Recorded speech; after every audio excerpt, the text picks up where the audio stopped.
የቅዱስ ጳውሎስ ሆስፒታል ነው። በየዓመቱ ለሕሙማን ለሰራተኞች ጸሎት ይደረጋል።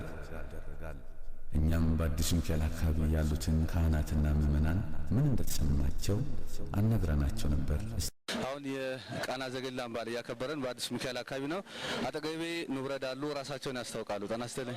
እኔ ሊቀ ሊቃውንት አባ ወልደ ማርቆስ ገብረ እግዚአብሔር የታይካ ነገሥት ባታ ለማርያም ገዳም አስተዳዳሪ ነኝ።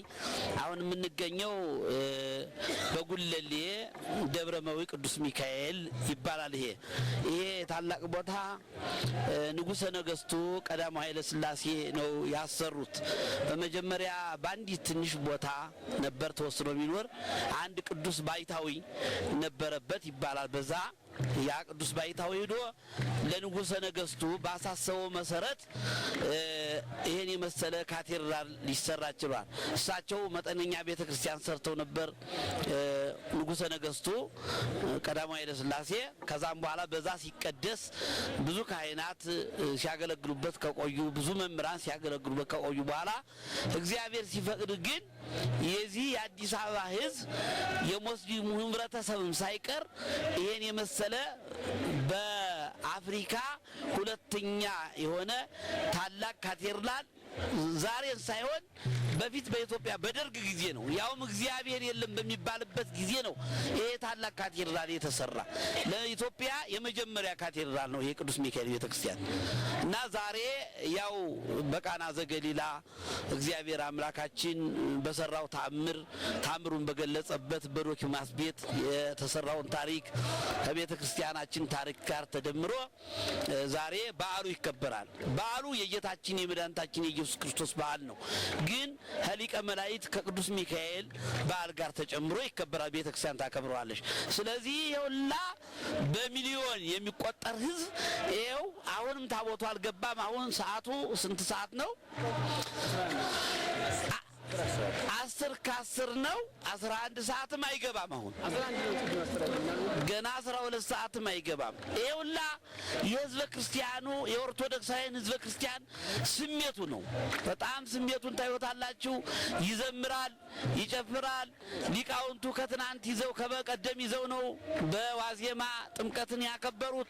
ከዛው እንዳደሩ እንደቆሙ አሁንም የቅዱስ ሚካኤልን በዓል ያው በዓሉን ደግሞ እያበሰሩ ያው ዝማሬ ያሬድ እያቀረቡ ይኸው ተሰልፈው ይገኛሉ። ከዚህው እነዚህ አሁን ዘማሪያን ናቸው። እንግዲህ ድርብ የለበሱ ሊቃውንት ናቸው ያሉ እና የህዝቡን ስሜት ታዩታላችሁ። ይጨፍራል፣ ይዘፍናል፣ ያንጨበጭባል፣ እልል ይላል፣ ይዘምራል። ስሜቱ የኢትዮጵያውያን ኦርቶዶክሳውያን በጣም ህዝቡ ደስ ይላል። ስሜቱ እግዚአብሔር ባርኮታል ህዝቡን ብዬ ነው የምናገረው። እኔ እግዚአብሔር ሲምር እንደዚህ ነው፣ በምክንያት ነው። አዎ አሁን ይሄን ሁላ ማንም ያስገደደው የለም፣ ማንም ውጡና አክብሩ ያለው የለም። ግን ክርስቲያናዊ ህይወቱ ስሜቱ አምልኮት መፈጸሙ ነው ህዝቡ የሚገልጸው ያለና በዚህ ምክንያት ነው የምናከብረው ያለ። ምንድነው አባታችን ከትናንትና ጀምሮ በተለያየ ቦታ እንደዚህ አድባራትን ቃኝተናል፣ ቪዲዮ ቀርጸናል። ሰው ከባለፈው ይልቅ በጣም በብዛት ነው የወጣው። ወጣቱ በተለይ ቲሸርቱ ላይ ቤተክርስቲያን ወይ መጽሐፍ ቅዱሳዊ ጥቅስ ያደረገ ምንድነው የተለየበት? ምንድነው የምክንያት? ህዝቡ ደግሞ በመጽሐፍ ቅዱስ በጣም ተሰብኳል። ቤተክርስቲያን ዛሬ በ11 ሰዓት ሁልጊዜ እንኳን አዲስ አበባ አድባራት ገዳማት ቀርቶ በገጠሪቱ ቤተክርስቲያን ትምህርት ይሰጣል።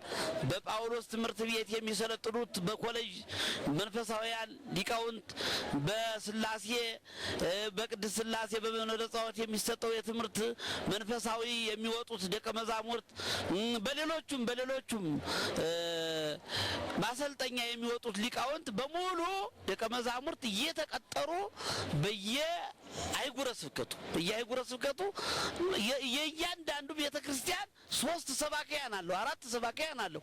በመምህር ተስበው በቃ በመጽሐፍ ቅዱስ ሰው ሰልጥኗል። አሁን እግዚአብሔር ይመስገን እና ሁሉ መጽሐፍ ቅዱስ አዋቂ ነው።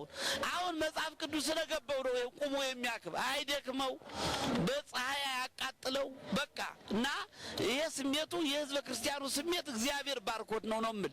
አባታችን ከልብ እናመሰግናለን። የማመሰግናለሁ።